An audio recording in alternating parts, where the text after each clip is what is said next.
अस्सलाम वालेकुम।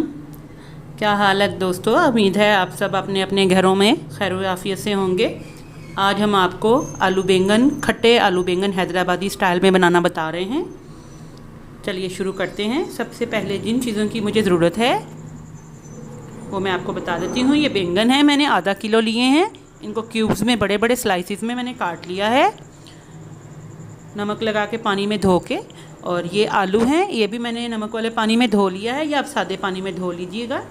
ये ऑयल है, ये सिरका, और ये ऑयल। ये मैंने दही लिया था। ये टमाटर, लहसुन अदरक पेस्ट, हरी मिर्चें 3 से 4, और ये 2 बड़े प्याज, नमक, हल्दी, सुरख मिर्च और सूखा धनिया। ये चारों चीज़ें 1 टेबल स्पून है। और ये अचार का जो मसाला होता है, कलवंजी, मेथरे और सौंफ और अजवाइन, ये 1 टीस्पून है। तो दही जो है वो हमने 2 प्याली लिया है, या आप 1 गिलास कह लेंगे। मैंने सबसे पहले आधा कप जो है ऑयल डाल दिया है इसमें। ऑयल अभी हम लोग थोड़ा ही मैं डाल रही हूँ, अगर मुझे ज़रूरत पड़ी तो और मैं इसमें यूज़ करूँगी। सबसे पहले अब ये मैं इसमें प्याज डाल रही हूँ।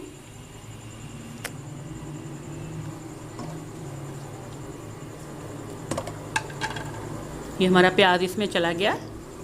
ये देखें, अब मैंने इसको हल्का सा बादामी कर लिया है, सौते कर लिया है। चलिए प्याज को देखें, इसमें अब टमाटर चले गए।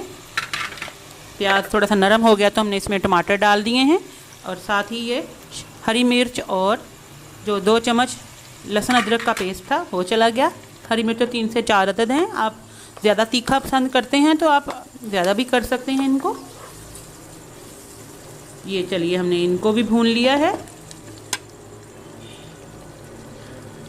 ये हमारी टमाटर, हरी मिर्चें, लहसुन अदरक का पेस्ट और प्याज जो है ये ऑयल में हल्का सा सारे मसाले डाल के बैंगन के साथ ही, अब ये मैंने इसमें बैंगन डाल में पानी डाल दिया है। बैंगन के साथ ही थोड़ा सा पानी डाल के ज़रा सा चम्मच हिला दूंगी। मैं बहुत ज़्यादा नहीं इनको भून रही, क्योंकि अभी हमने सिर्फ इनको पहले गलाना है।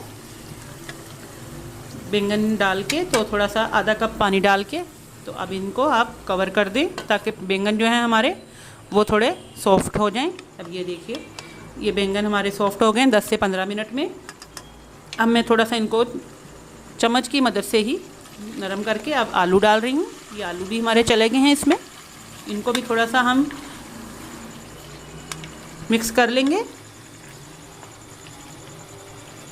इसके लिए आपको बहुत ज़्यादा मेहनत की ज़रूरत नहीं होती, बस थोड़ा सा आपने इसको हिला दिया और इसको दोबारा से आप कवर कर दें। पानी जो हमने पहले से इसमें आधा कप डाला हुआ था उसी में ही ये बहुत बेहतरीन हो जाएंगे। ये देखें, इसमें अभी भी देखें, जब ये आलू भी आपको पता है हमने भिगोए हुए थे, इस वजह से इन्होंने पानी काफ़ी ज़्यादा इनके अंदर था। आप ये बस ख्याल रखिएगा कि ये नीचे ना लगने पाए। अब मैंने इसमें दही डाल दिया। दही मैंने थोड़ा सा बीट कर लिया, फेंट लिया है, ताकि गुठलियाँ ना बने इनकी। दही हमारा जो है वो 1.5 कप है। 1.5 से 2 कप भी डाल सकते हैं आप। मैंने पतला किया हुआ है तो 2 कप तकरीबन 1 गिलास जितना दही डाल दिया है। और ये सिरका भी मैं साथ ही इसमें अब शामिल कर दूँगी, क्योंकि मेरे आलू भी और बैंगन दोनों गल चुके हैं।